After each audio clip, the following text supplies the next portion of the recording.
po ang San Pablo, doon po ang kilalit. Nasa Macarre Highway po tayo. Yan po yung papuntang Santa Isabel naman doon sa kabila.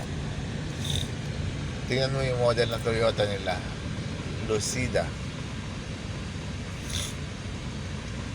Hindi pa ganong ayos tong nasa gilid ng ano. Bakit para pag pinapakita yung yaring-yari na mga ata kamag-anak mo. Ha? Wala pa pundasyon. Oo nga Kaya atat kami umuwi. Kala namin medyo maliwalas na.